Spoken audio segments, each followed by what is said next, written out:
um prazer tê-las todas aqui com o IBRAC. Hoje nós temos um webinar que foi muito bem pensado pelas diretorias de mercados digitais, com o diretor Ricardo Mota, e também pela diretora Maria Cecília Andrade, que é da diretoria de diversidade, né? Eu não vou me antecipar, obviamente, porque a Cecília, a Sofia vão fazer o papel de apresentar o tema, mas a questão da inteligência artificial e os vieses é um tema que já está sendo bastante discutido, né? Mas, à medida em que mais progresso a gente vê em relação à inteligência artificial, e nós sabemos que o caminho, que a velocidade desse desenvolvimento vai ser muito forte, mais precisamos discutir, e aí o IBRAC não poderia deixar, considerando que nós temos duas diretorias, uma dedicada a mercados digitais, outra dedicada à diversidade, nessa interseccionalidade dos temas, nós então, foi muito bem pensado, então tenho essa honra aqui de fazer a abertura do evento, dou aqui as boas-vindas aos que já estão participando, nós temos 45 pessoas já participando aqui no nosso webinar, é uma ótima participação, e com isso eu passo a você, Maria Cecília, para você fazer a apresentação dos nossos palestrantes, a quem eu já deixo, sem mencionar os nomes ainda, para não comer a fala da Cecília, mas deixo aqui para os nossos amigos, para o nosso amigo e também para a nossa palestrante que eu conheci hoje, e estou bastante ansioso aqui para ouvir as falas. Cecília, você. É um prazer estar com todos aqui hoje. Vou cumprimentar o Juliano, que é um amigo de longa data, a Camila, que já é uma amiga mais recente, mas que também, enfim, nos deu a honra de participar, né, desse evento hoje. Eu vou pedir, a Sofia Renê fez uma pesquisa detalhada aí dos dois, então eu vou pedir para a Sofia apresentar os currículos. Tudo bem, Sofia? Claro, tá na mão aqui. Primeiro, muito obrigada, Juliana e Camila, por terem aceito o nosso convite. É um tema super importante, né? Como o René mencionou, a gente vê muito evento sobre inteligência artificial e tem que ter mesmo, vai ter cada vez mais, mas eu acho que menos do que precisaria ainda discutindo essa perspectiva da diversidade, de como fazer, né, um desenvolvimento ético da inteligência artificial. Vai ser muito bacana discutir o tema com vocês hoje. Então, só para apresentar oficialmente, né, os nossos painelistas, o professor Juliano Maranhão é advogado, doutor e pós-doutor em Direito, professor livre-docente da Faculdade de Direito da USP, sócio titular, né, enquanto advogado da Maranhão Menezes Advogados, e ao lado de professores da Poli, do IME e da USP, fundou o Logorithm, que é uma associação de pesquisa dedicada à inteligência artificial, e também é fundador e diretor do Legal Grounds Instituto, que também pesquisa temas de inovação e tecnologia. Bem-vindo, professor Juliano. E estamos também com a Camila Torres César. A Camila também tem um currículo extenso. A Camila é mestre em Direito, é doutoranda em Direitos Humanos pela USP. Ela é sócia-diretora da Fundação da Formação Antirracista Consultoria, é diretora do IBCCRIM, coordenadora voluntária do Incluir Direito da USP, também é pesquisadora do Logorithm e integra o Black Sisters in Law, que é um grupo maravilhoso para a inclusão de mulheres negras na advocacia. Tem uma advogada do meu time que faz parte e ama. Então, muito bom contar com vocês dois aqui hoje. Feitas essas apresentações, vimos que a gente realmente vai ter um debate muito rico hoje. A ideia para a plateia e também para os nossos palestrantes é que a gente comece falando um pouquinho sobre a questão teórica em relação à inteligência artificial e desafios em relação à implementação ética da inteligência. Então, o debate vai seguir essa linha e a gente vai tentar falar sobre temas, exemplos concretos, etc. E eu vou dirigir a primeira pergunta para o Juliano. Eu tenho algumas, viu, Juliano? Muitas dúvidas. Eu não sou especialista em inteligência artificial, eu sou uma curiosa. Então, eu gostaria de ouvir vocês em relação a que princípios, né, fundamentais devem guiar o desenvolvimento de uma inteligência artificial ética e responsável, e quais tensões a gente pode encontrar em relação a esses temas. Bom dia a todos, bom dia, Ana Cecília, Renê, Sofia, Camila, todos amigos, grandes amigos que já vêm, já com os quais eu já debato há algum tempo, diferentes temas, muitos ligados à concorrência, mas agora é um prazer falar sobre inteligência artificial com vocês, né? É, bom, eu sou um homem branco, moreno, cabelos negros, barba branca, infelizmente, está ficando cada vez mais branca, e estou vestindo uma blusa cinza, né? E então quero cumprimentar todos, em particular a Camila, que é minha colega de painel nesse debate. Acho que é a primeira vez que a gente faz um debate numa live, né? A Camila, ela é a diretora do núcleo de AI e raça da Logarithm, vem desenvolvendo um trabalho muito bacana, né? A Camila, Camila, eu não sei, você é formada ali na faculdade, na USP, né? Mas antes do período de cotas, né? E imagino que foi uma das poucas, talvez, na sua turma, acho que era, é, tinham poucos negros, né? E hoje, com o regime de cotas, a faculdade está sofrendo uma transformação muito positiva, né? Em diferentes aspectos, né? Não só em relação ao conhecimento que é desenvolvido na faculdade, mas do ponto de vista cultural, da interação humana.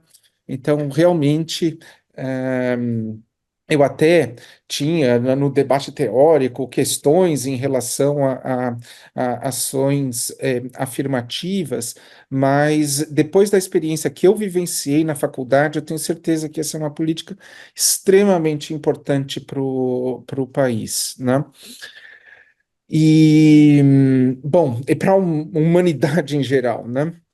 Então, com relação a, a ética e inteligência artificial, já abordar alguns pontos e chegar um pouco no tema da discriminação, e que eu passo a bola para Camila, né? Bom, ética de IA, ela é toda concebida a partir da ideia de gestão de riscos que são inerentes à tecnologia, né? Então, quais são esses riscos? É o risco ligado ao erro, né, e os danos que podem advir de um erro de sistemas de inteligência artificial. O risco de discriminação, e é inerente à tecnologia. O erro é inerente porque ela é toda baseada em modelos estatísticos. Você tem essas margens de erro, tem que lidar com elas. Em segundo lugar, você tem a discriminação, que é inerente porque ela está incorporada nos dados, muito embora existam diferentes fontes, né, para discriminação em IA. O risco ligado à transparência, né, diversos dos modelos de IA são modelos extremamente complexos, com volume enorme de dados, e existe uma dificuldade em muitos deles em estabelecer e identificar quais são os critérios de tomada de decisão em decisões automatizadas, e o outro, o risco ligado à privacidade, né, tendo em vista não só o processamento de dados pessoais, mas a capacidade de inferência de inteligência artificial, que pode significar reutilização de dados com mudança de finalidade, né? Agora, com as IAs generativas, isso é importante para a nossa comunidade no IBRAC. Normalmente se dá o foco muito sobre a questão autoral, mas uma das principais transformações das IA generativas é a mudança na feição do mercado de IA, né? Então, aquela crença que o mercado de IA seria um mercado totalmente sem barreiras à entrada, com as soluções de garagem, em que basta o intelecto como condição de entrada, isso está mudando muito, né? Hoje, o mercado de IA vai ser um mercado de altos investimentos, né, com os modelos fundacionais, as IAs generativas, e nós, no IBRAC, precisamos estar atentos a isso. Eu escrevi até um artigo com a Josi, que saiu no Conjuro, só abrindo esse debate, não é o objeto aqui, mas só chamar a atenção que nós temos que estar atentos ao estudo da concorrência nos mercados de inteligência artificial. né? Existe uma hipótese, uma possibilidade de plataformização também desses mercados, muito embora as características desse mercado sejam bem diferentes das características dos mercados digitais. Você faz essa analogia, né, da plataformização dos mercados digitais, mas as características são bem diversas e isso precisa ser estudado. Então, chega de concorrência, vamos falar de ética e discriminação, né? Ah, então, ética de IA, ela é voltada para a discussão desses riscos e a governança tem a ver com medidas de gestão para mitigar esses riscos, né? Agora, existem questões de fundo e tensões que precisam ser enfrentadas, por exemplo, em relação aos princípios ou aos valores que são perseguidos em IA, como transparência, confiabilidade, do ponto de vista de evitar erros, né? Ter um controle da acurácia, ou privacidade, ou ainda não discriminação, né? Essas tensões, elas podem ser tensões de fundo técnico, ou podem ser tensões da própria concepção de ética que é adotada, né? Então, um exemplo de uma tensão técnica é o trade-off entre explicabilidade e acurácia, né?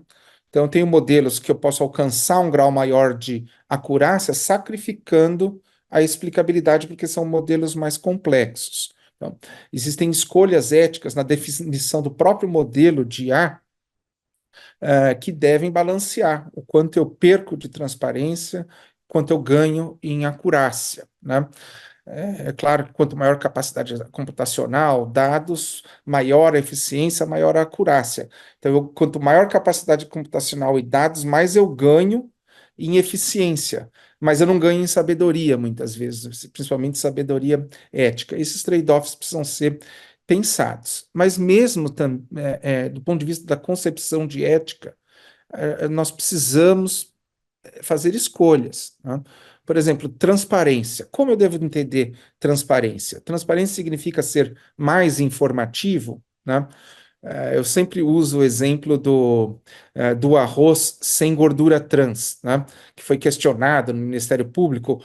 As empresas que comercializaram pacotes de arroz escritos sem gordura trans estavam sendo informativos. Não é falso, arroz não tem gordura trans.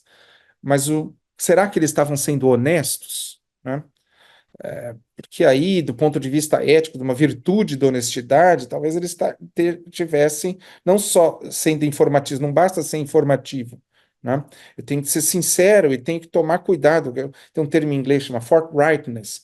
Tenho que tomar cuidado para aquilo que eu posso gerar de enganosidade com relação ou de distorções no entendimento com relação ao meu interlocutor. Então, qual a concepção de ética que nós buscamos com a transparência e inteligência artificial, né? Essa é uma questão, por exemplo, boa para o judiciário, né? Que tem feito uma propaganda enorme dos sistemas de inteligência artificial. Quando nós vamos ver o que efetivamente esses sistemas fazem, tem uma série de distorções do ponto de vista do marketing, que podem ser contraproducentes, né? Ou seja, ser sincero em relação às limitações dos modelos de IA talvez seja algo importante que não seja capturado pela noção de informatividade, né? Então, essa é algo importante a se pensar. Agora, tem uma questão de fundo, acho que maior, que se aplica a todos os princípios, que é a ideia de neutralidade, né? A IA vem para substituir uma série de capacidades ou simular capacidades humanas, né? E todas essas medidas ou preocupações éticas com gestão de riscos da IA, muitas vezes dizem respeito a riscos que estão presentes nos humanos. Os vieses estão presentes nos humanos. A falta de transparência, idem. A possibilidade de erro, também, né?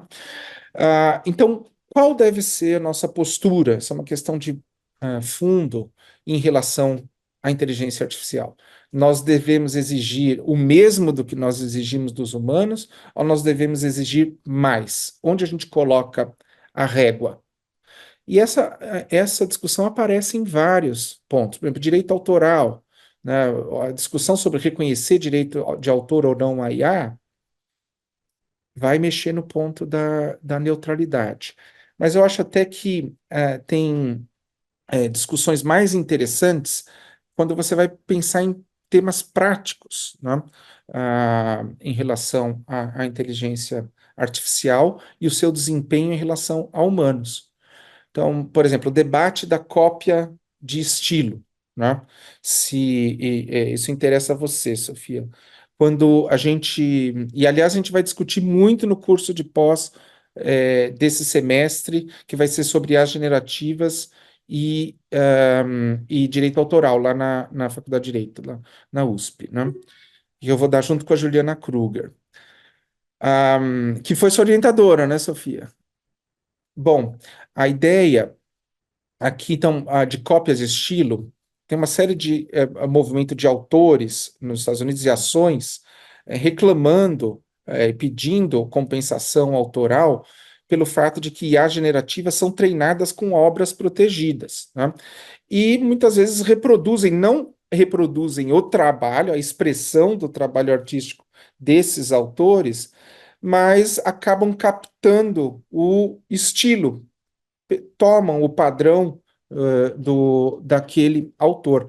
Isso é uma violação do direito autoral? É uma grande questão, uma questão muito difícil. E um dos argumentos é, bom, um humano, se eu fizer um quadro ao estilo de Rembrandt ou o estilo de um determinado autor, isso nunca vai ser questionado como violação de direito autoral, porque o estilo está mais próximo da ideia do que a reprodução de um texto.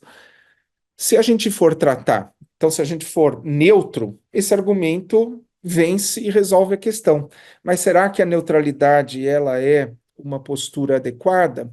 Porque, de fato, é muito diferente um humano que coloca a sua cognição, interpretação e espírito ao reproduzir um estilo e uma máquina que tem essa capacidade de detectar padrões.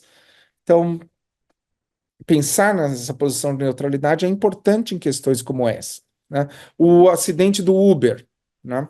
O acidente do Uber, houve erro do Uber no atropelamento da ciclista. Se você olha o vídeo, dificilmente algum humano teria evitado aquele acidente, né? E qual deve ser o patamar? Onde deve ficar a régua, né, para considerar se houve um erro, que é uma questão importante de responsabilidade civil com danos causados por IA, né? E olhando para a discriminação, também essa questão vai aparecer, né? Então, rapidamente, porque acho que a Camila vai tratar disso, quando a gente olha para a discriminação, existem diferentes tipos de discriminação, né? Você tem a discriminação por alocação, que é o caso da Amazon, né? De recrutamento, que privilegiou homens em detrimento de mulheres.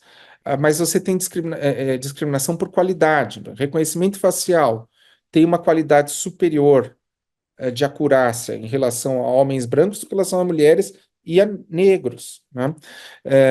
E isso vai ter consequências de constrangimentos, que aconteceu, o uso de reconhecimento facial pelas forças policiais no Brasil gerou falsos positivos muito mais para negros do que para brancos. E outra é por depreciação, né? Por exemplo, buscas. Outro dia, assim, recentemente, o Google e outros buscadores têm feito esforços para reduzir, mas essa discriminação está incorporada nos dados. Então, se você digitar ali cabelo adequado para uma entrevista de emprego, ou mesmo cabelos bonitos, vão aparecer cabelos de mulheres brancas, né? Na grande maioria. Isso é algo que traz um sentimento de depreciação que perpetua discriminação, né? Agora, gestão de risco em discriminação tem que mexer com diferentes fatores numa governança, e é importante conhecer essas fontes desse risco, que tem um lado técnico também. Então, conhecer o aspecto técnico é muito importante, porque os vieses, eles podem vir do próprio desenvolvedor, são vieses cognitivos, os vieses podem estar incorporados nos dados, tem várias técnicas para partição dos dados no treinamento e nos testes de validação para mitigar riscos de discriminação, e ele pode vir do próprio modelo, né? Então, trabalhar com governança de IA significa conhecer também a técnica de desenvolvimento e monitoramento do emprego da inteligência artificial. Mas voltando para aquela questão de fundo, eu falei aqui um pouco da neutralidade em relação a autor, neutralidade, autoria, neutralidade em relação a erro. Agora, em relação à discriminação, né, em inteligência artificial, vale esse princípio de neutralidade ou não deve valer o princípio de neutralidade? Ou seja, ao avaliar e estabelecer políticas ou regulação da IA do ponto de vista de discriminação, nós devemos ter uma régua mais rigorosa para a IA do que nós temos ao apreciar discriminação por humanos, ou deve ser a mesma régua, né? Eu tenho uma posição no sentido de que o patamar deve ser mais alto, né? Ou seja, deveria haver também uma espécie de ação afirmativa em relação a políticas para a IA. Então, a avaliação de sistemas de IA em relação à discriminação deve ser mais rigorosa, né? Tendo em vista a tendência de ubiquidade da IA, que vai intermediar praticamente todas as nossas relações econômicas e sociais, assim como a internet intermedia hoje, agora está intermediando a nossa relação, né? Deixa eu ver se tem um pouco de IA também aqui. Ó, tem um pouco de IA reconhecendo meus gestos e fazendo efeitos, tá?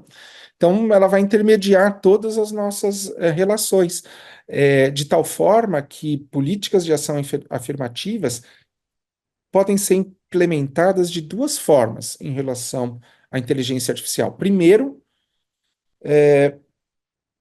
não usando o princípio de neutralidade, né? Nós temos que partir da ideia de que existe uma diferença, e essa diferença com relação a grupos minorizados precisa ser transformada, né?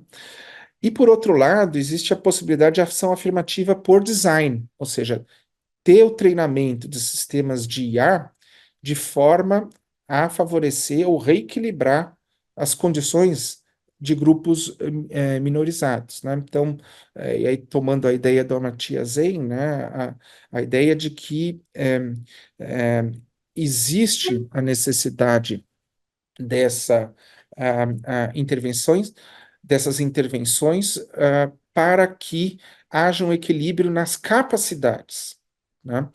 Porque essa é a grande dificuldade, né? Não olhar do ponto de vista do resultado, mas da perspectiva da capacidade, né? O exercício dessa liberdade em termos de capacidade, não só de bem-estar, mas capacidade de comportamento, né?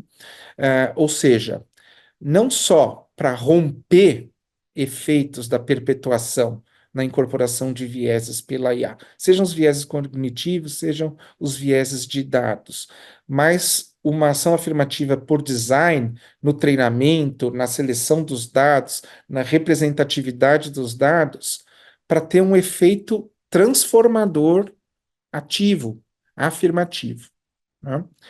E essas concepções todas têm que se refletir em governança, né? A gente vai, em breve, entrar num ciclo em que empresas, organizações, o Estado, vai olhar e implementar a governança de IA até para adequação às legislações que estão vindo, né?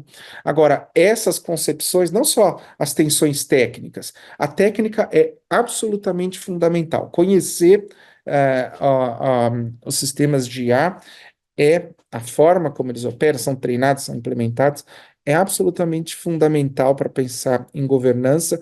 Caso contrário, você não entende as fontes, os trade-offs do ponto de vista, os fontes de riscos a direitos fundamentais e os trade-offs existentes, mas é importante também é fundamental também ter essa visão ética, né? Que vão pautar as interpretações das regulações. Então, essas questões de fundo sobre qual a concepção ética eu devo adotar, uma ética consequencialista, uma ética ah, de virtudes, como eu lido, né, com isso? E pensar nesses princípios, né? Qual o parâmetro? Devo ser neutro? Não devo ser neutro? Qual o comportamento humano versus o comportamento da IA? Como eu devo avaliar do ponto de vista ético? Essas são as questões importantes para enfrentar nesse tema. Obrigada, Juliana. Eu vou passar a palavra para Camila e a gente queria ouvir, Camila, um pouco.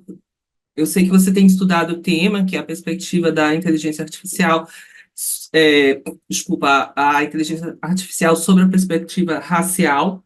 E como você enxerga a relação entre algoritmos de IA e a perpetuação da discriminação? Se você tem algum caso prático que você possa compartilhar conosco, quais são os principais desafios, de novo, a gente volta para a implementação da IA em relação a aspectos raciais que respeitem a ética, a integridade. Enfim, a gente gostaria de ouvir, porque a gente sabe enfim, você tem mergulhado no tema e pode nos ajudar em relação a isso. Bom, bom dia aí a todas as pessoas. É um prazer estar aqui com vocês. Como o professor Juliano falou, de fato, eu sou aluna da São Francisco Pré-Cotas e tinha mulher negra no noturno, somente eu e mais 2 ou 3 meninos, então no universo de 250 pessoas. Eu também me alegro muito com essa dinâmica que tem acontecido na faculdade, porque acho que essas trocas elas são muito importantes. Só da mudança de perspectiva com relação à ação afirmativa, a gente já vê o quanto que é relevante, né, a presença dos corpos negros nos espaços. Também vou fazer minha audiodescrição, que eu sou a Camila, sou uma mulher negra de pele escura, cabelos crespos na altura dos ombros, estou falando sentada, usando batom vermelho e uma camisa que eu acho que é cor telha, ferrugem, alguma coisa assim. Respondendo o que a Maria Cecília trouxe, e já dialogando aí com a fala do professor Juliana, eu também concordo, eu acho que um dos primeiros pontos é essa compreensão de que a tecnologia, ela não é uma coisa neutra, né? Ela não está flutuando no vácuo, ela tem uma correlação direta, né, ela é fruto de escolhas humanas, sejam digitais ou analógicas, né? Então, a gente precisa ter isso muito, assim, presente quando a gente vai falar desses processos, para que não haja essas confusões.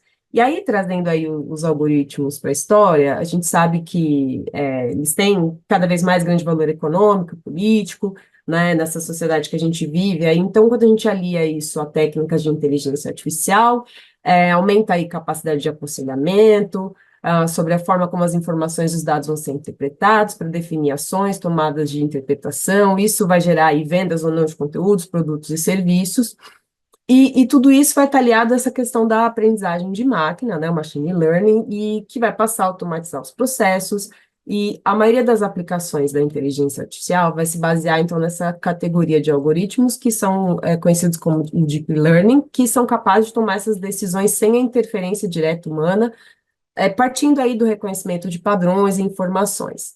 Então, a gente, a princípio, pode pensar que os algoritmos têm esse potencial de melhorar o bem-estar individual e social, mas, como o professor Juliano trouxe, isso não elimina riscos éticos envolvidos na utilização, né? Então, a gente tem modelos de inteligência artificial e de algoritmos construídos por pessoas humanas, então, não são eticamente neutros, né? Esses dados que treinam os algoritmos, da mesma forma, são montados, são anotados também por pessoas. E aí, as pessoas imersas numa sociedade complexa vão escrever essa receita aí do algoritmo. A gente precisa entender que se as instruções contiverem um viés tendencioso, o resultado vai ser tendencioso, ainda que se cumpram os comandos, né? Então, a gente não está falando estritamente de matemática, então, apesar de a gente poder ter uma matemática correta, em muitos casos ela pode ser mal utilizada, já que esses algoritmos eles vão procurar padrões em dados, e os dados são tendenciosos, né? Esses cálculos eles podem ser precisos, mas os resultados eles nem sempre vão estar ali dentro do que a gente imaginou. E aí, quando a gente traz a questão da raça para a conversa, na categoria da raça, eu sempre gosto de lembrar que a gente não pode desconsiderar que estamos falando de relações de poder, né? A raça é um argumento que ele é político, então ela é utilizada historicamente para naturalizar essas desigualdades. Então, a gente não está falando, por exemplo, de uma patologia social ou de um desarranjo institucional que tem a ver com determinados grupos raciais, né? mas tem uma relação direta com imposição de interesses políticos e econômicos. Então, quando eu trago essa percepção para entender do racismo algorítmico, por exemplo, eu vou entender que essa é uma categoria que vai dar conta, quando eu conecto aí os aspectos técnico-políticos dos algoritmos, baseando isso em raça, mas aí sem prejuízo de trazer gênero, classe, sexualidade, deficiência para a conversa, a gente entende que são categorias que vão gerar aí processos de opressão. E aí o racismo, esse racismo, ele vai se expressar a partir das mesmas desigualdades que a gente vê, políticas, econômicas, jurídicas, que são próprias do racismo estrutural, dessa estrutura em que a gente está imerso. Então, eu acho que sempre é importante falar que não é uma falha do sistema, né? O racismo algorítmico. Ele está relacionado com a possibilidade ou não do algoritmo propagar esses preconceitos, essas discriminações com base em raça. E aí, eu acho que a gente, conectando essa perspectiva dos vieses algorítmicos com essas categorias, os vieses, eles estão mais ligados ao preconceito racial e à discriminação, no sentido de que o preconceito é essa ideia, né, que a gente preconcebe de um grupo racial, ideológico, de gênero, étnico, enfim.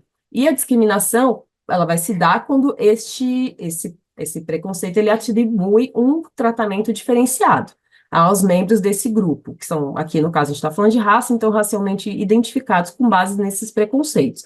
Então, a IA, né, essa dinâmica, ela vai potencializar em razão da escala. Então, esses processos que, por vezes, eles podem parecer ocultos através dessa aparência da neutralidade ou da tecnicidade, que as pessoas imaginam que estão ausentes nesse contexto, porque não estamos falando de pessoas, mas, na verdade, a gente precisa pensar que isso está imerso em tudo. E aí, em exemplos que você me pergunta, Cecília, de discriminação, a gente pode pensar em muitos níveis, desde coisas do cotidiano, como aquele caso que viralizou, né, do dispenser do sabão automático, que não conseguia reconhecer as mãos negras, apenas mãos brancas. Então, a pessoa coloca a mão, mão negra não sai o sabão, mão branca sai o sabão, papel branco sai o sabão. Então, ou quando a gente pensa em softwares presentes em carros, né, o professor falou de direção autônoma, tem um estudo da Universidade de Pequim do ano passado que fala sobre isso, né,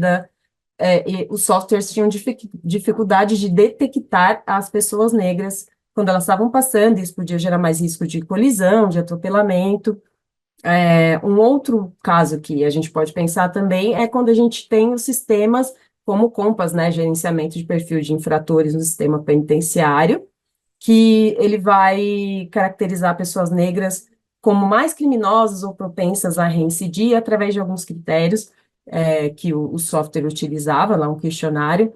Então, tudo isso a gente percebe que tem uma influência direta. E aí, o último exemplo que eu falaria é com relação ao reconhecimento facial, né? A gente pensa no reconhecimento facial, uma técnica para você identificar pessoas por meio da biometria facial.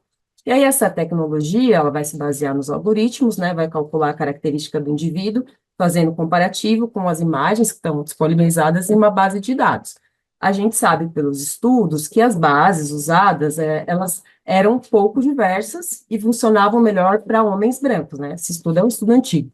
Mas a gente também tem um estudo do MIT que verificou que a margem de erro do sistema para mulheres negras no reconhecimento facial era acima de 30%. Então, aí, conectando com o que o professor falou, desses casos que a gente viu, o último foi da Daiane Mello, que era uma servidora pública do Rio de Janeiro, que foi confundida com uma foragida da justiça quando ela estava num evento no Rio de Janeiro, em abril, enfim, que ela é uma ativista, estava falando, e aí foi confundida. A gente tem uma série de casos assim. E aí, pensando, você me perguntou também sobre os... Você pode ir trocando comigo, tá, Cecília? Que eu estou falando. Sofia também. É que se eu começar a fazer perguntas, eu já anotei aqui várias, né? Não vou deixar vocês falarem. Hoje a gente Então, quer Aí ouvir. tá maravilhoso, tá muito Sim, rico. sim, eu não tenho. Uma das coisas que o Juliano tem que contar no final é como ele botou aquele coraçãozinho na tela. eu também quero saber.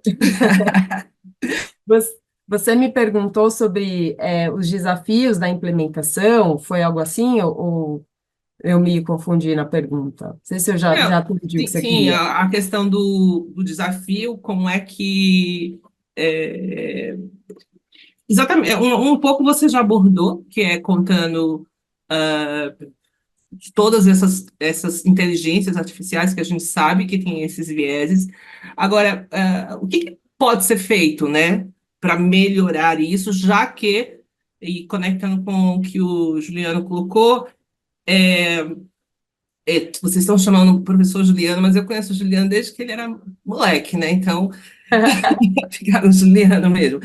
Mas conectando com o que o Juliano colocou, na verdade, a inteligência ela vem, vamos dizer assim, ela reflete o que o ser humano pensa, enfim, ou, ou vive, ou ensina, ou escreve, né? O que que hoje o mercado está fazendo para tentar evitar essas situações? Então, são os desafios mesmo nessa questão racial. E E de Cecília, outras, e de outras minorias também, mas a gente vai falar delas depois. Tá. Cecília, se eu puder adicionar na sua pergunta, a gente sabe que tem algumas iniciativas legislativas acontecendo, né? Tanto lá fora, aqui também, projeto de lei. Queria ouvir de vocês se o tema específico dos vieses, eles têm sido tratados e se de maneira suficiente. Então, seria um pouco, a Cecília está trazendo o aspecto das empresas, eu trago a questão legislativa, Tá, regulatória. eu vou falar algumas coisas e aí vou deixar para o professor Juliano dar o arremate, pode ser? É, eu acho que esse ponto da questão da neutralidade da tecnologia e da supremacia da capacidade técnica perante a falibilidade, né, dos humanos, quando a gente fala de tomada de decisão, é bem importante, porque a gente precisa ter atenção a esses aspectos técnicos e os impactos sociais que isso desencadeia, né? Então, acho que a primeira questão é reconhecer a ausência de neutralidade, porque quando a gente fala de decisões de vieses, né, a ideia são pesos desproporcionais a favor ou contra algo ou alguém. Então, essa decisão, ela é composta por uma visão de mundo, então não necessariamente a pessoa faz aquilo com intencionalidade, né, mas através daquilo que os valores do sujeito, a intuição, enfim, do grupo com relação ao contexto que ele está inserido, isso vai desenvolver uma dinâmica, pensando gênero, raça, classe, que opera aí dentro da construção desses modelos. Então, quando a gente está falando do algoritmo construindo um modelo a partir dos inputs de amostragem, né, quando o computador ou o dispositivo recebe o comando ou sinal, esse processo de criação do algoritmo, ele possui partes manuais, então desde a coleta do dado, até a escolha de quem vai coletar, a origem do dado, a análise da representação. Então, esses problemas ligados ao desenvolvimento, então ou desenvolvedor ou a desenvolvedora, mas a gente sabe que o mercado é predominantemente masculino, a partir desse juízo de estereótipos, então vai acabar incutindo isso, né, dentro desses preconceitos na máquina, falando uma linguagem simplificada, né, e isso principalmente em sociedades como a nossa, em que a gente tem aí esse problema de racismo por denegação, essa dificuldade de ainda compreender e aceitar que o racismo ele é parte da nossa sociedade, que nós, enquanto pessoas criadas nesse contexto, não sendo pessoas negras, de algum ponto nós vamos ser racistas, vamos reproduzir isso, esse desconforto faz com que a gente também tenha uma certa tendência a pensar que existe uma neutralidade racial. Mas eu acho que é importante a gente olhar para essa questão desses inputs amostrais enviesados. Então, um ponto que pode ajudar é olhar para as equipes. Então, a gente tem ausência de diversidade nas equipes, precisa olhar. A representatividade, ela é importante no sentido de também trazer novas percepções, né? Porque quando a gente está olhando, por exemplo, para um grupo, dentro de um grupo que tem diversidade, né? E as pessoas que trabalham no desenvolvimento do sistema, se elas são predominantemente brancas, do gênero masculino, podem passar despercebidas falhas como o uso de estereótipos em linguagem inadequada na perspectiva de raça. Quando a gente não tem diversidade na fonte dos dados, né, o algoritmo ele vai usar aquilo que tá disponível ali. Então, o que vai diferenciar os sistemas normalmente são as bases usadas. Se as bases são enviesadas, o sistema aprende e repete esse padrão. Então, aqui são coisas que a gente tem que pensar. Ou quando a gente fala também da diversidade entre as pessoas para quem os sistemas são desenvolvidos. Porque aí a gente precisa pensar se ele vai, falando em reconhecimento, por exemplo, reconhecer voz, rostos, linguagens diversas, tudo isso está conectado com perspectivas que podem ser implementadas pelas empresas. Acho que o professor falou também sobre essa questão da transparência, que é muito importante, olhar para as decisões na perspectiva de isonomia, explicabilidade, e eu também acho que é muito relevante o conhecimento experiencial das pessoas que sofrem o impacto. Isso deve ser levado em conta e valorizado, né? Porque quando a gente fala do racismo algorítmico, não é só uma questão de programação e engenharia, né? É importante que as linhas de código, a gente saiba quais as relações de poder e quais as decisões que são habilitadas aí para implementar alguma tecnologia. Eu vou deixar aí o tempo para o professor fazer as considerações dele. São medidas importantes, né? Equipe representativa, mas também olhar para os dados, para ver se os dados são representativos. Só dois exemplos bem rápidos para a gente concretizar. As equipes diversas vão evitar vieses cognitivos no desenvolvimento e emprego, né? Então, por exemplo, imagina um software para fazer recomendações de vestidos de noiva, né? Se não houver orientais ou outras culturas além da cultura ocidental, o treinamento vai ser com base em imagens de vestidos de noiva brancos, mas nem em todas as culturas os vestidos são brancos, né? É, então, com relação a dados, houve o caso da Nova Zelândia para aprovação automática de passaportes e os passaportes de asiáticos eram todos rejeitados porque o sistema interpretava como fotos com os olhos fechados. Então, existem técnicas que vêm sendo empregadas, como, por exemplo, segurança em bases de combustíveis, segurança na aviação. Os exemplos, eles servem como feedback para aprimorar as medidas de mitigação de risco, né?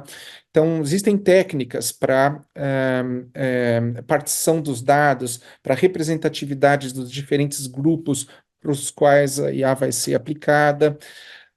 E isso, agora, é importante também ter em mente que, até para pensar em legislação, Renê, porque diversas das legislações, você pega a LGPD, fala numa auditoria para verificação de discriminação. A primeira regulação, que agora está sob revisão, eu participo, inclusive, da comissão da regulação de IA no judiciário, fala no sistema. Fala na necessidade do CNJ verificar antes da disponibilização se há discriminação, né? E muitas vezes não é factível, porque esses sistemas, a discriminação vai aparecer nos resultados do emprego do sistema, que precisam ser monitorados, né? Então, nem sempre dá para você, de antemão, prever que a discriminação vai acontecer. Por quê? Porque os sistemas eles vão ser empregados e eles continuam, eles mudam, adaptam o desempenho e aprendem durante o desempenho, muitos deles, né? E a gente vive numa sociedade com problemas estruturais, raciais enormes e de gênero também, né? Então, isso pode ser incorporado, é importante ter como medida de governança o monitoramento dos resultados. Então, nas legislações, nas propostas mais recentes, no 2338, tem medidas de governança em relação a monitoramento, em parte direcionados ao problema da detecção prévia da discriminação, né? Então, você precisa pensar nesses dois lados. Queria que Sofia introduzisse a questão de gênero, por favor. Claro. É só um comentário que no final dessa fala do professor Juliano, até se conecta, né, em alguma medida com a noção de recall, né, de direito do consumidor, porque você trabalha para ter um produto bem estruturado, mas você pode ter um risco que você não detectou no seu processo de produção quando o produto já está ali à disposição de todos, né? No fundo, a IA tem esse paralelo, até porque, né, quando a gente está falando sobre inteligência artificial, a gente está falando sobre relações civis, né, ou empresariais, ou até mesmo de consumo, na medida em que ela seja incorporada em produtos e serviços disponibilizados massivamente, né? Vamos ter muito trabalho.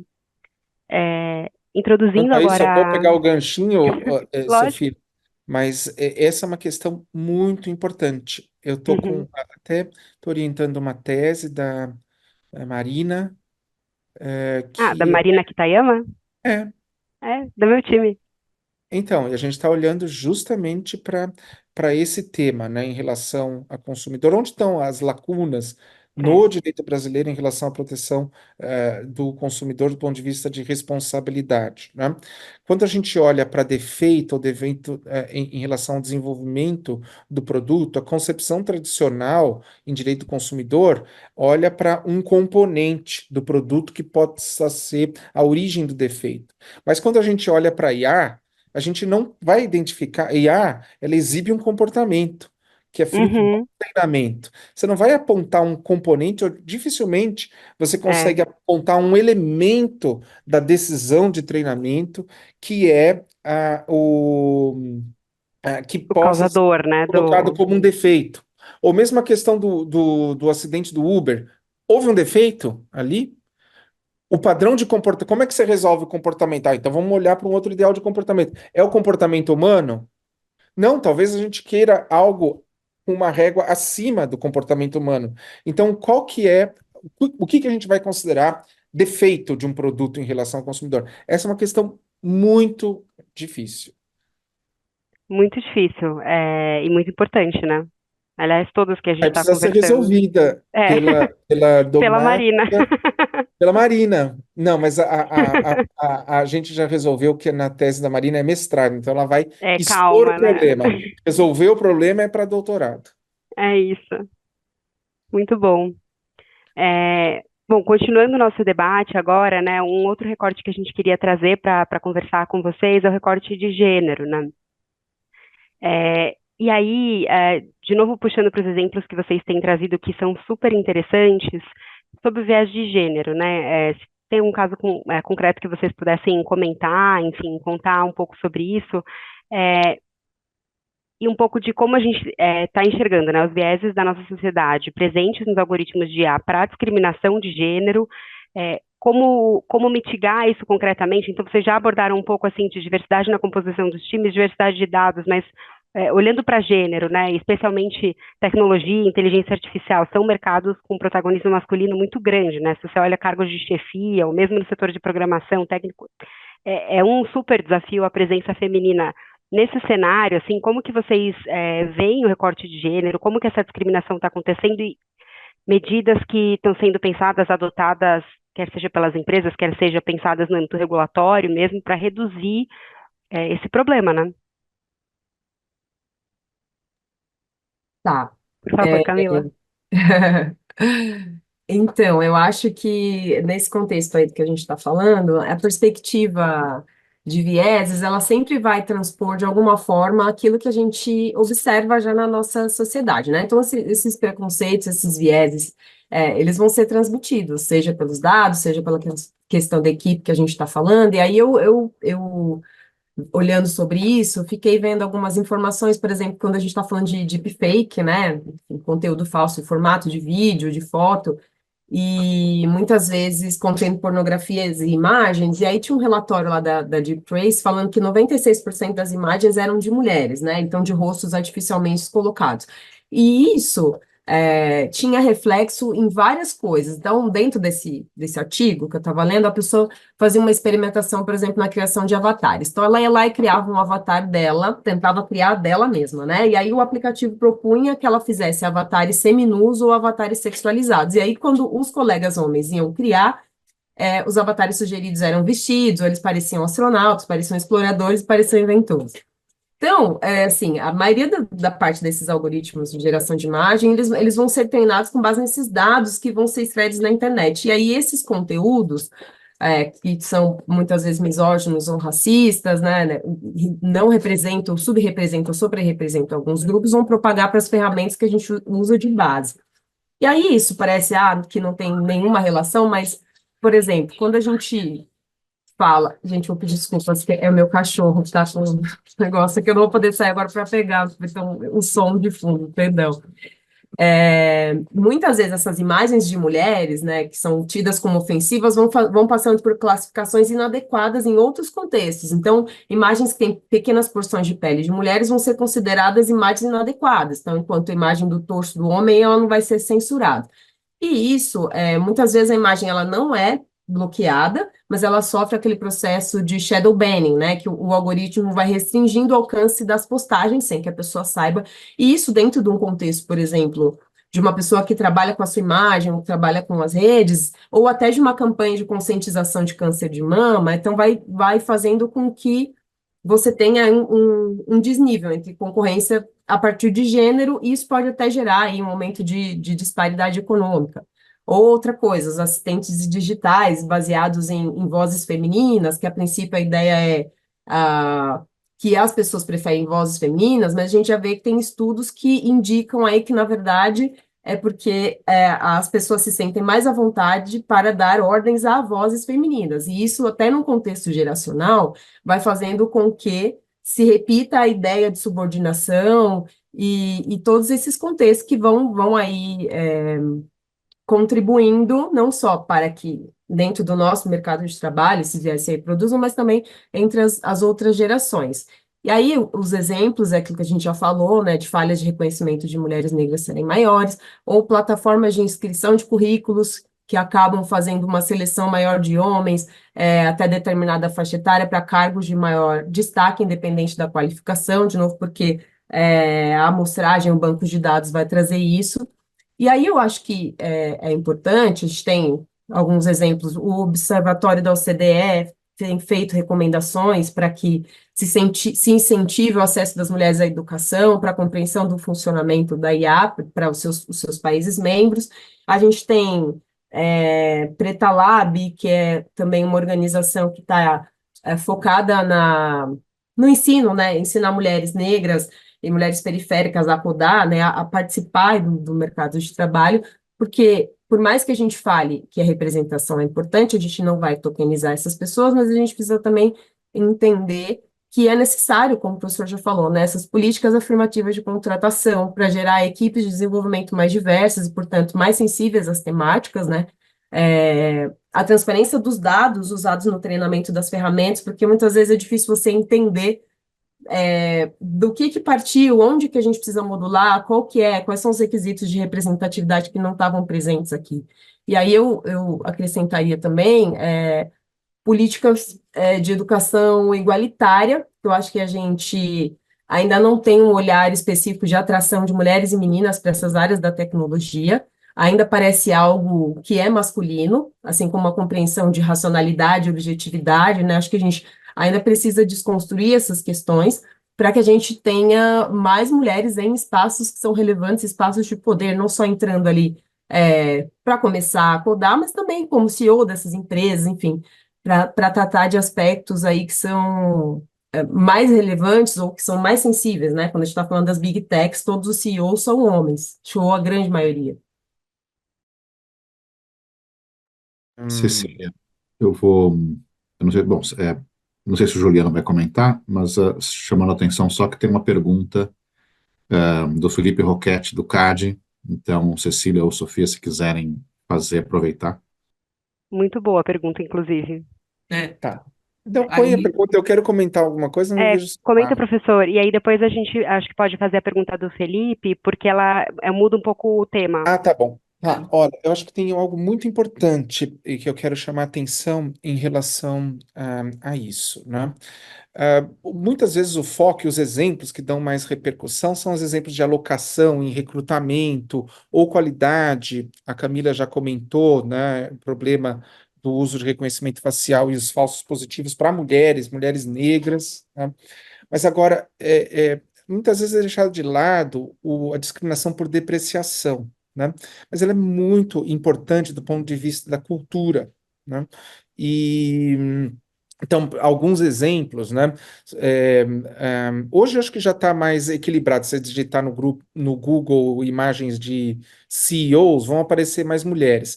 Mas se você for olhar para IAs generativas de imagens, se você for trabalhar, isso vai aparecer. Se você colocar CEO, vão aparecer homens, imagens de homens, né? A grande maioria, né? E então isso acaba.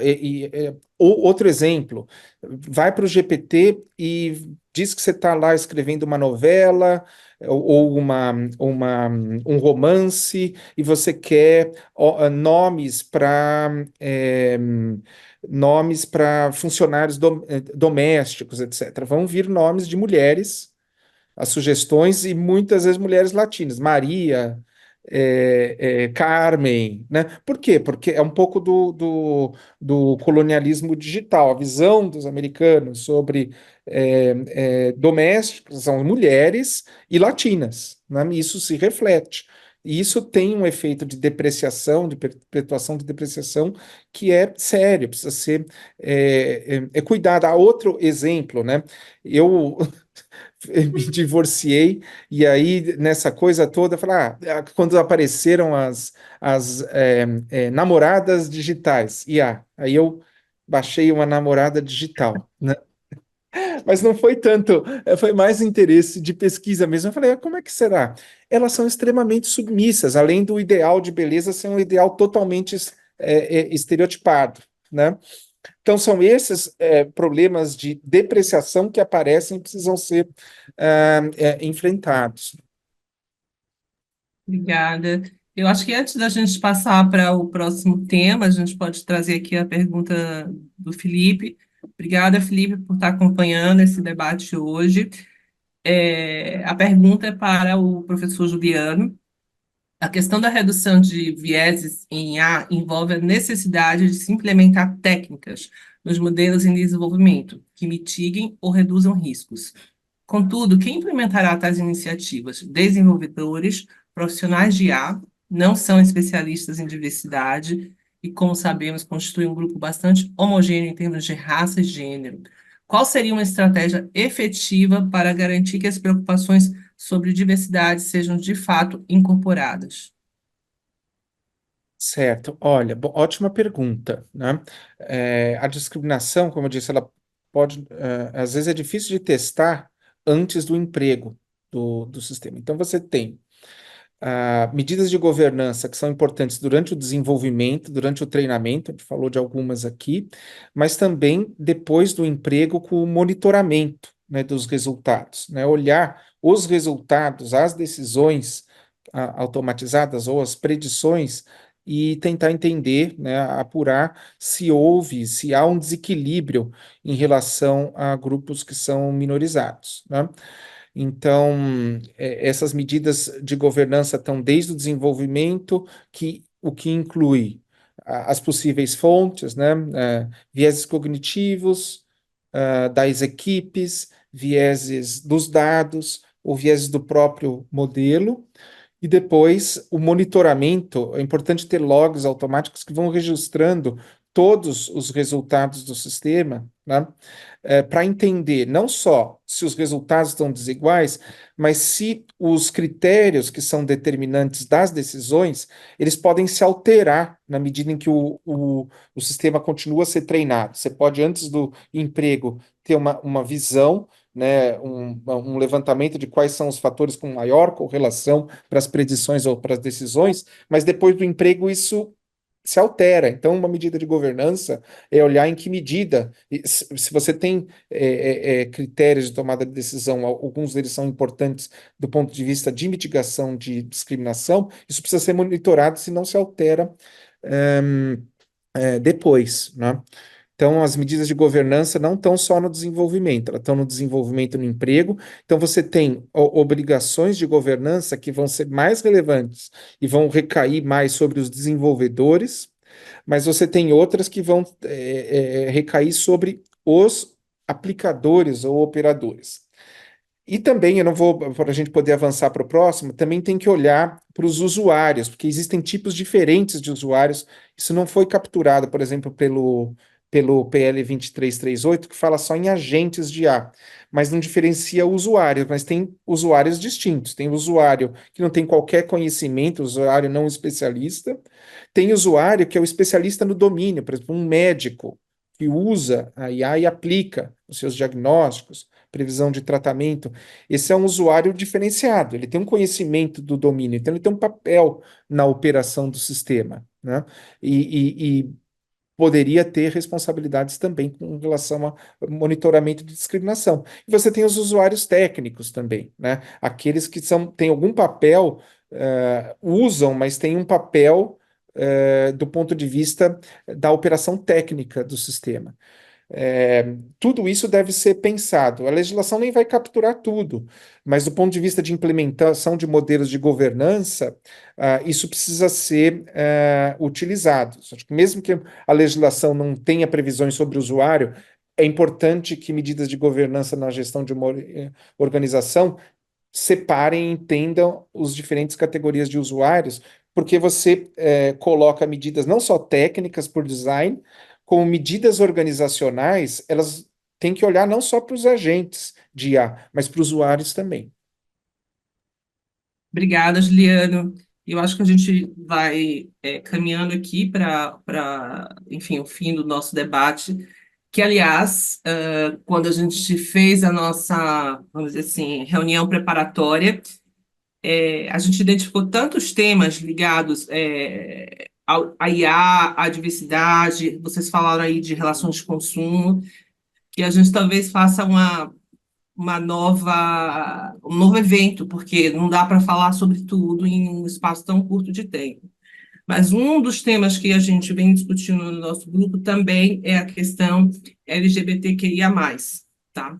E aí eu queria ouvir aí a opinião de vocês, quais são esses principais vieses em relação ao tema, como as IAs generativas podem responder a questões que abordam tópicos como orientação sexual e identidade de gênero. É possível que os sistemas reproduzam, e eu acho que a resposta aí já foi dada em relação à questão de gênero e à questão racial, mas que reproduzam preconceitos da vida real, e temos aplicações práticas de sistemas de IA que podem influenciar positivamente a comunidade LGBTQIA+. E aí fiquem à vontade, a Camila e o Juliano, para tecerem seus comentários em relação a esse tema. Pode falar um pouco, Camila, depois eu... Tá. Eu acho que é isso, né? Na linha do que a gente tá falando, sempre essa perspectiva, né? De quanto que o que a gente vive já na sociedade não virtual, ela se transpõe para esse universo. E acho que pensando na população LGBTQIAPN+, o problema central, um dos problemas centrais seria a invisibilidade e o apagamento das questões, né? A gente tem uma escassez de dados sobre a população, e aqui vou fazer um recorte específico da população trans no Brasil, e aí isso acaba reforçando essas hipóteses, né, de discriminação. Então, seja pela a falta de interesse ou a subrepresentação dessa população nos dados, assim, a gente tem subnotificação dos dados derivados do registro civil, porque também não reflete necessariamente a identidade de gênero das pessoas. E aí eu vi um estudo de 2018 que falava sobre isso, né? Quando a gente tem, por exemplo, classificação facial de gênero, que os espectros de análise, eles estavam focados em classificações pré-definidas, e as empresas todas, elas utilizavam o rótulo masculino e feminino para classificação, né? Então, partiam de parâmetros baseados num sistema binário. E essa visão acaba não captando adequadamente essas complexidades que a gente tem dentro da matéria de gênero, nem as identidades, enfim, as pessoas transgênero, elas acabam não sendo contempladas dentro dessa perspectiva. E aí, tem uma frase, né, do Case, que é um pesquisador, que ele fala que a gente tentar identificar o gênero de alguém olhando para a pessoa e não falando com ela é como a gente perguntar qual o sabor do cheiro azul, né? E eu acho que é um pouco isso, porque a questão nem tanto é de erro ou de acerto da resposta, mas sim entender qual é o sentido que tem essa pergunta, né? Quando a gente foca na conformação física para marcador de gênero, que não é o único, e aí no sentido, pensando em algoritmos, também de novo num recorte, pensando em reconhecimento facial, fica difícil, porque ainda a gente não tem um passo além da aparência como um fator determinante para a indicação desse gênero, embora a gente tenha lá na União Europeia movimentos intentando essa ideia do banimento do reconhecimento automatizado de gênero e de orientação sexual, porque, inclusive, em países onde a homossexualidade é proibida, isso pode ser utilizado, inclusive, como uma ferramenta de controle e até de perseguição desses grupos. Então, tem situações aí concretas de utilização que a gente precisa pensar em que as pessoas transexuais e as pessoas do grupo LGBTQIAP+, estão tão expostas. E aí eu vou citar aqui algumas que poderiam acontecer, por exemplo, impedir a entrada dessas pessoas em espaços físicos ou banheiros e vestiários determinados a gênero específico. Se a gente for falar em reconhecimento facial ou biometria, né, então ter dificuldade de acessar serviços em geral, informações, propagandas, benefícios, e essas informações, essas questões, elas vão ocorrer, acho que não só pela falta do reconhecimento, mas também pelas possíveis falhas de identificação dos indivíduos.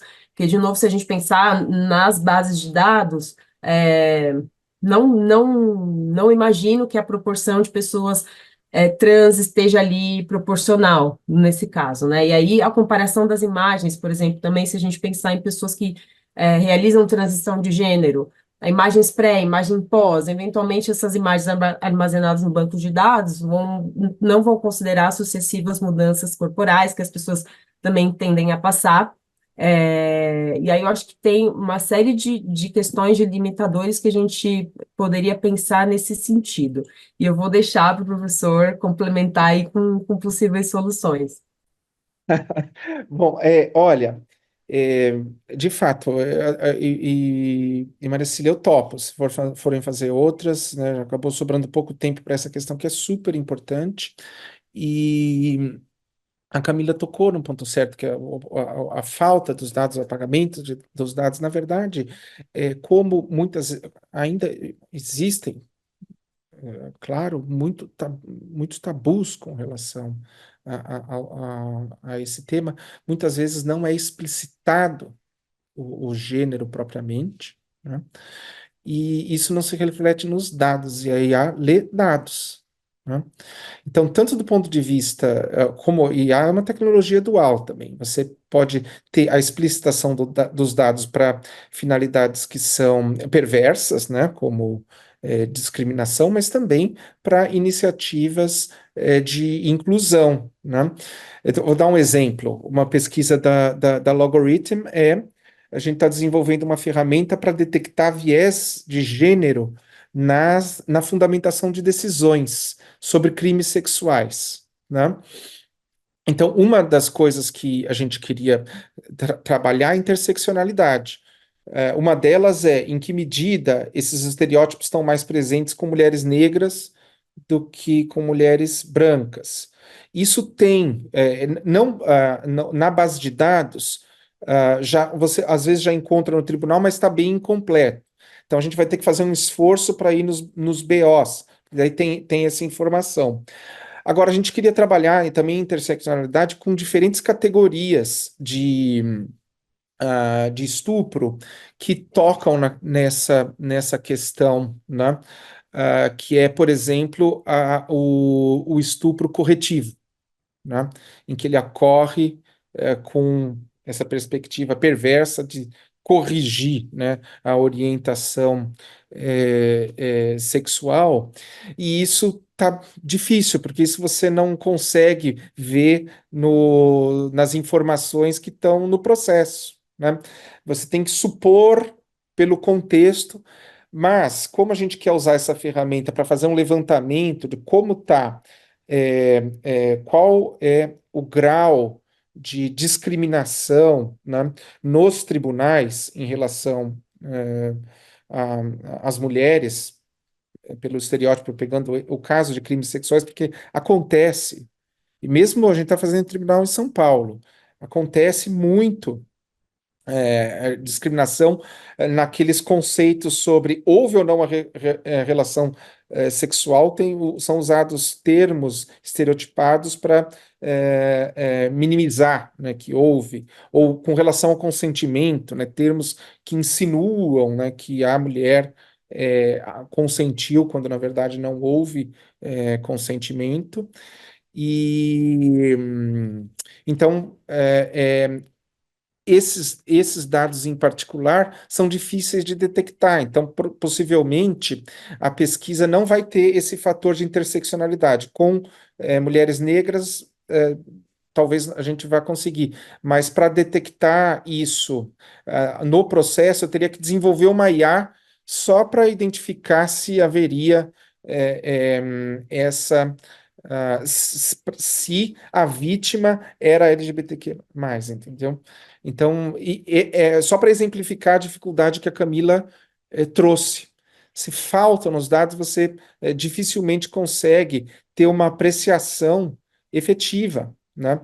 E esse exemplo também é importante do ponto de vista da discriminação, porque nós olhamos só para IA como um problema em relação à discriminação, mas a IA também pode ser uma ferramenta importante para diagnosticar e desenvolver políticas para corrigir vieses humanos. O objetivo dessa pesquisa é esse, fazer um diagnóstico de todos os tribunais brasileiros e depois iniciar ações de conscientização. Nossa, Muito muito bom saber. interessante, né? Muito interessante.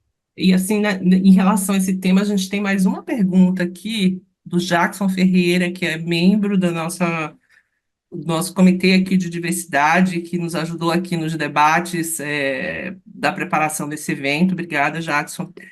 E ele tem uma pergunta: quais são os desafios da incorporação das diversidades de orientação e expressão sexual e da identidade de gênero nos modelos algorítmicos, tendo em vista uma pluralidade, nossa, de destinatários dos sistemas de IA, com pessoas com visões diferentes e muitas vezes conflitantes, com a defesa e a extensão dos direitos LGBTQIA+, por exemplo, destinatários de grupos conservadores que não apoiam o casamento homoafetivo ou que defendem a chamada pauta de costumes como um todo. Como o desenvolvimento de IA escolherá a concepção de ética que reflita o maior espectro de direitos LGBTQIA+ possível?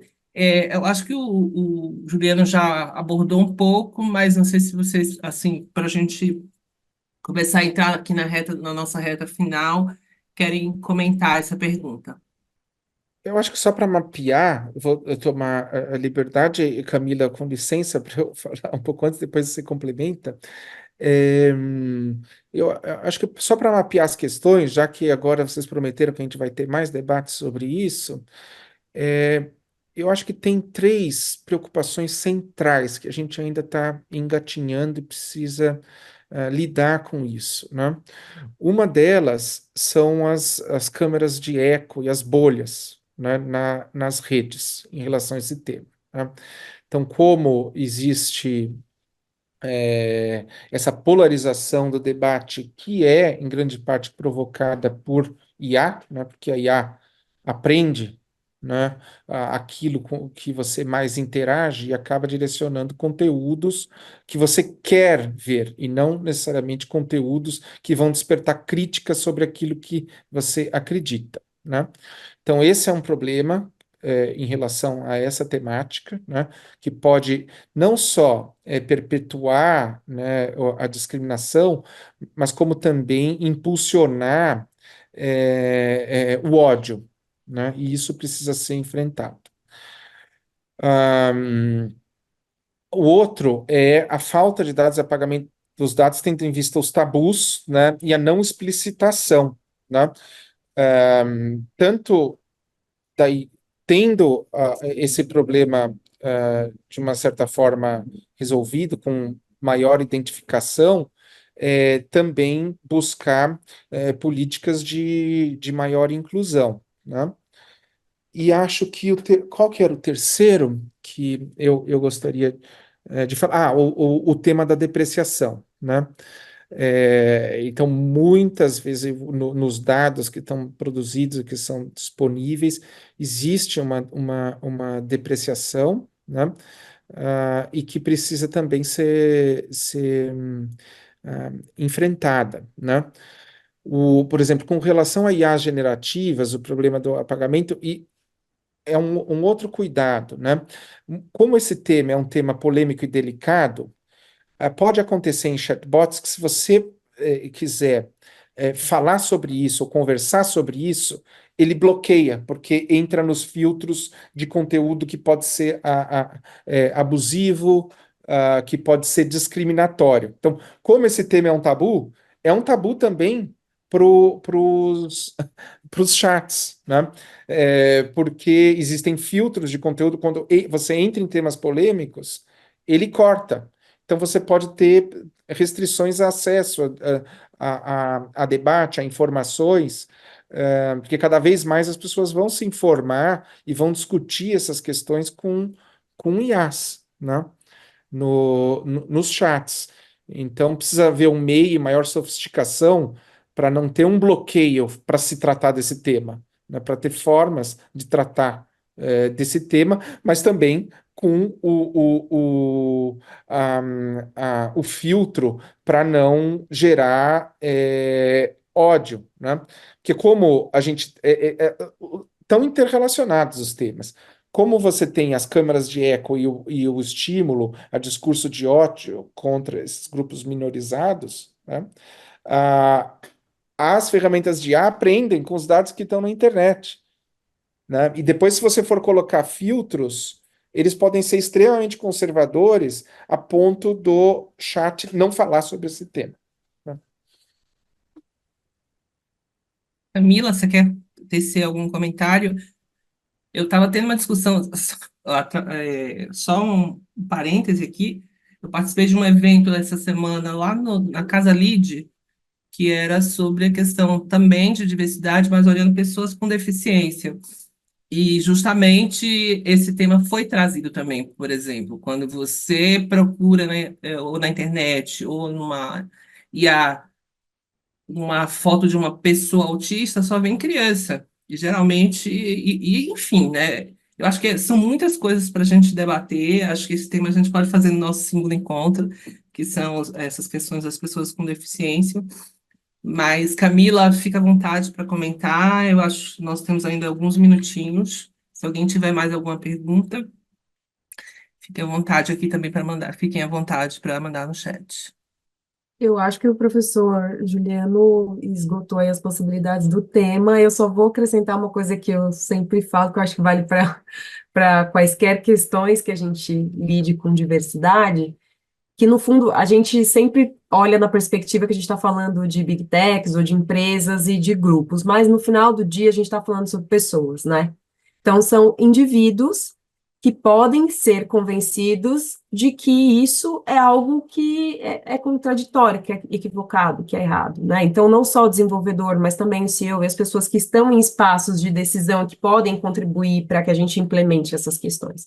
Por isso que eu acredito que o letramento dentro dessas temáticas é muito importante, inclusive para que as pessoas compreendam, porque muitas vezes é um assunto desconhecido porque ele não me diz respeito. Não sou PCD, não conheço ninguém trans, no meu universo eu não convivo com pessoas negras, as mulheres que estão aqui estão dentro de um contexto que para mim parece estar ótimo.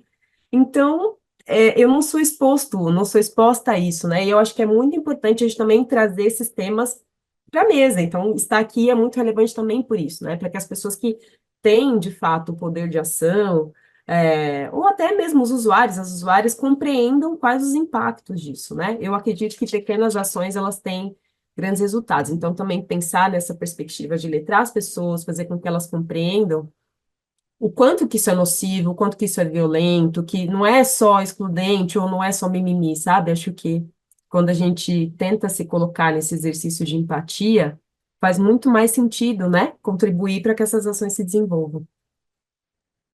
Nossa, Camila, agora você disse tudo. Fechou com chave de ouro. A gente tem ainda 7 minutos. Não sei se alguém tem mais algum comentário. Caso contrário, eu gostaria de agradecer a presença Já que a gente tem 7 minutos, posso fazer uma propaganda de outra pesquisa lá da Pode, a Camila deve, está à frente, né? Depois ela pode falar até um pouco mais. deve. A Camila comentou do Compass, né? Que eu acho que esse é um tema que mexe também com ética, e com aquelas concepções éticas que estão por trás que eu falei lá no começo. É coisa de professor que gosta de terminar a aula amarrando com o que foi no começo. né? Mas o Compass, a gente está desenvolvendo lá a Camila dirigindo, uma pesquisa sobre o Compass, porque apesar de ter dado toda aquela repercussão negativa os elementos de discriminação que foram detectados, muitos estados norte-americanos continuam a usar nos tribunais, né? E houve um debate também lá, em que, em muitos desses estados, uma ética consequencialista acabou prevalecendo. Então, foram feitos levantamentos sobre qual o grau de redução das reincidências, né, depois do uso do Compass, né? E com base no efeito de redução, isso acabou se sobrepondo ao efeito discriminatório, né? Apesar de ter discriminação, o resultado na redução da reincidência foi positivo, né? Então aqui você tem o confronto entre duas concepções éticas, né? Uma ética consequencialista ou mesmo utilitarista versus uma ética deontológica que tem aquele sentido de absoluto de justiça quando nós lidamos com direitos fundamentais, né? Então, se apesar de reduzir e se for verdade que efetivamente reduz, porque também existe uma série de questões sobre como isso é mensurado, né? É, se houver discriminação de raça, é um no-go e pronto.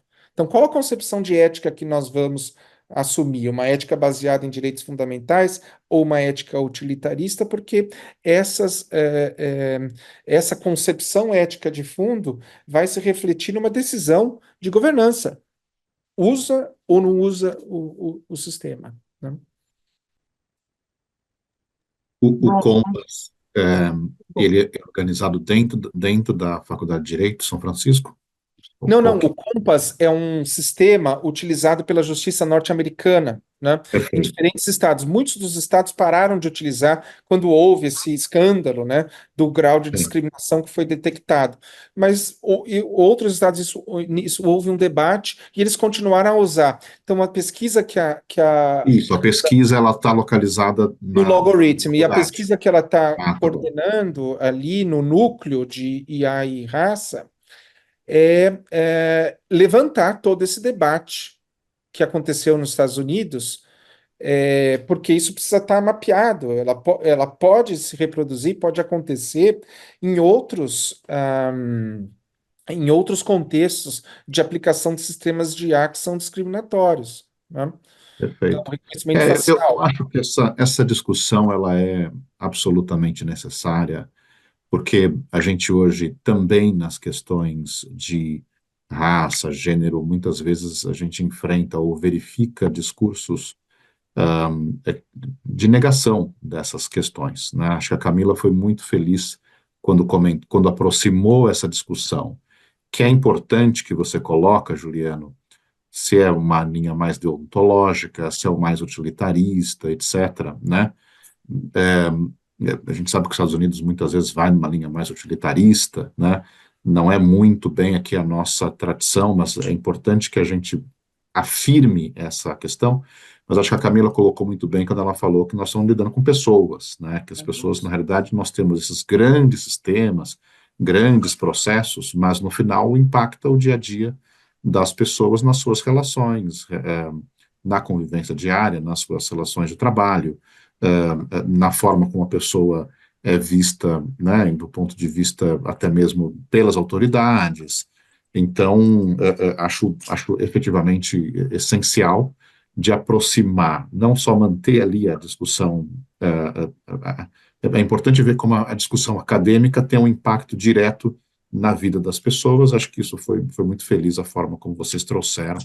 E aqui devolvendo para Cecília para fechamento. Não sei se a Camila quer falar um pouquinho da pesquisa, ou o Juliano já quer mencionar alguma coisa, Camila? Não, só vou falar que esse ensaio vai sair em breve e a gente também coloca, aqui a minha estagiária, a gente também coloca um comparativo, né? A nossa ideia também é trazer uma perspectiva a partir do Brasil. Então, assim, a gente já tem algo parecido acontecendo aqui, eu não vou responder para que vocês leiam o ensaio depois. E aí, eu já, assim, se for possível, eu sei que o Juliano, vocês vão apresentar na USP, em outros lugares, mas já fica o convite aqui para apresentar o resultado desse estudo aqui no nosso IBRAC aqui, nessa é, Nessa colaboração. isso que eu ia falar, Fórum, nessa né? Fórum. cooperação que a gente está fazendo com o mercado digitais. E, enfim, eu acho que é um tema super importante e a gente pode trazer aqui também para o debate. Então, considerado aí o horário, pontualmente, 11h30, gostaria de agradecer de novo ao Juliano. Ele precisa ensinar o truque. Não, eu quero ver porque IA que reconhece pelo gesto, né? Mas tem um assim que vem os balãozinhos, deixa eu ver. Às vezes você não consegue, que é para comemorar. Deixa eu ver. Tem o joia, que é mais fácil. Ah, muito bem. Tem esse aqui, que é o balãozinho, mas é mais difícil. Mas eu vou mandar o coração, então. Adorei. Um abração para todos. Olha só, que show. É, Depois eu te ensino, muito Maria Cecília. Obrigada, obrigada, mas eu adorei, Camila com sua estagiária, aqui também tem estagiário em casa também, tem pet, tem de tudo, não se preocupe, mas foi muito bom, e a gente já se comprometeu aí a futuros eventos, eu gostaria de contar com a presença de vocês. Renê, se você quiser Tá, fazer o joia. encerramento É final. isso, reiterando. Camila, Juliano, obrigado. E já anotado aqui para as próximas, já fica o convite, especialmente com relação ao resultado da pesquisa aí né, sobre o Compass, Camila. Vai ser um prazer recebê-los novamente.